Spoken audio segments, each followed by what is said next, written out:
Hello, and welcome back, most illustrious members of The Detail. I'm your host, D, also known as MtF DOOM, and I'm going to give a breakdown on the deck that got us to Infinite this month. It's really cool. It's a really fucking cool deck. I hope you enjoy.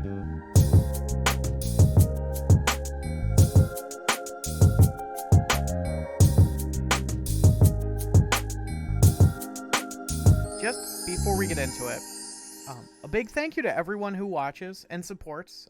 Appreciate you. If you just watch, I appreciate you a whole lot. If you would subscribe, leave a like, leave a comment, join the Discord. And an especially big thank you, a really heartfelt thank you. And I don't expect this of everyone. I don't expect it of anyone. It's so fucking cool to me that this happened at all. A big thank you to my first patron, Bat Demon, aka Diston Nelson.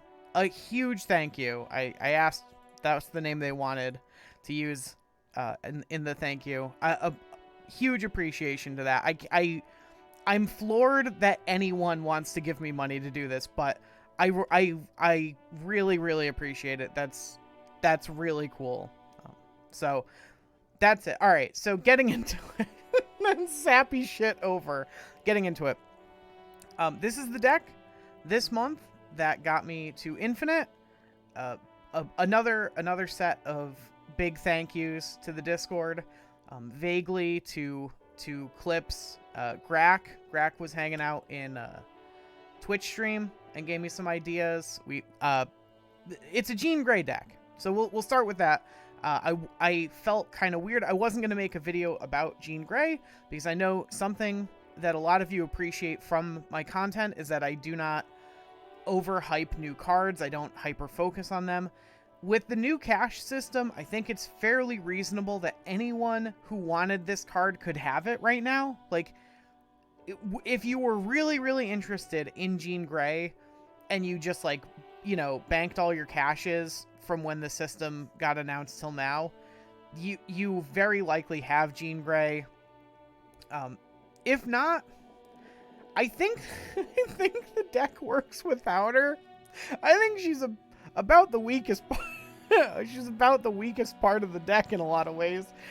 But she does something really cool that I really love, which is, one, make it so that I can tell where they're gonna play for Gamora reasons.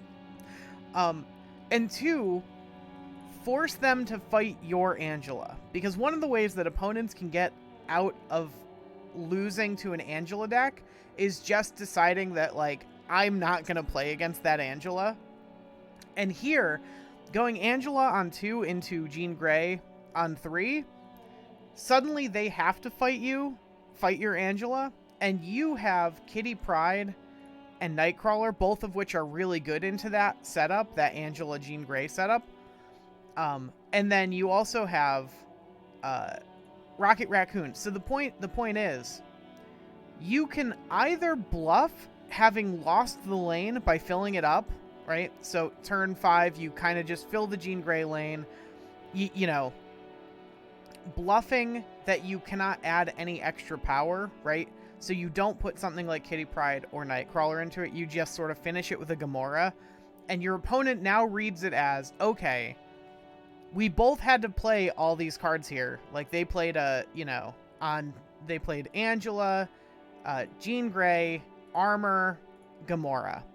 But your opponent might think that they can win the lane, right? If they're, like, on turn 6 going to play a Devil Dino or something, some other thing that would just outpower you. Or if you both filled but they're ahead at this point, hit them with the Klaw, the old Klawski. We have 2 axes of attack here. We have the one I just outlined, or we have filling early enough that on 5, or not filling at all. If you don't have Jean Grey and you just have the regular Daredevil on 2, which Daredevil is doubling as a way to tell where our opponent is playing on 5, because without Jean Grey, the Professor X or the Gamora play on 5 gets a little dicier. But obviously, if you have Daredevil, well, now you have a way to take advantage of knowing that info, right? Of knowing where they're going to go. You can bluff. The Daredevil has so much utility here. If you don't see Jean Grey and you have the Daredevil out, keep in mind that when you see your opponent's plays, they are sitting there just like shitting their pants. Because if you snap, like, it's so hard. Your opponent's like, yeah, okay, they have, like, so many opponents just have to respect the Daredevil snap, especially if you've set up, like, some other cool stuff going on. You have sort of, like, the Angela armor Kitty Pryde. It's like, well, okay, they're gonna win that lane because I suddenly can't Killmonger or Shang that lane, so I can't do anything to, like, you know, other than, Shadow King. They can't really do anything to get around this power spike that you have. So they have to respect, like, okay, well, if they're just going to Professor X a different lane, then I have to leave. And that is true. Whether or not you have the Professor X, you can bluff that play, like, 9 times out of 10. And just get cube equity off of the Daredevil snap. It's really... It's so stupid, but I love it.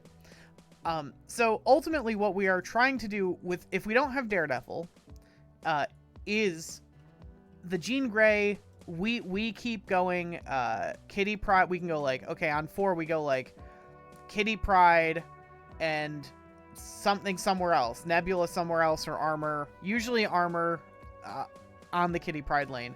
On 5 we go like, you know, Kitty Pryde plus something else. It doesn't really matter what we're playing, because the point is, on 6, if they haven't filled Jean Grey's lane yet, you have either Gamora or Spider-Woman plus either Kitty Pryde or Rocket Raccoon. That's the big set of plays. Because they've filled the Jean Grey lane, Spider-Woman is a 5/12. Because you can always tell where they're going to play, Gamora is a 5/12. So either of those just provides you the full, you know, what you'd normally pay 6 energy for, but only for 5. And then you can also play a 6 power Kitty Pryde or like a 4 power Rocket Raccoon. My big, we need armor because both are 1 costs and are 5 costs. Not so much Spider-Woman, but the fact that Gamora can get shanged, the fact that Kitty Pryde and Rocket Raccoon, and honestly Angela can get shanged, and the other 2 can get Killmongered, I think armor is a completely necessary piece here. I think the weakest part of this deck is Spider-Woman. It could be Titania. It could be maybe just like a 0 or something. No, 0 is really bad. It's tough. You need a good 5. You know what?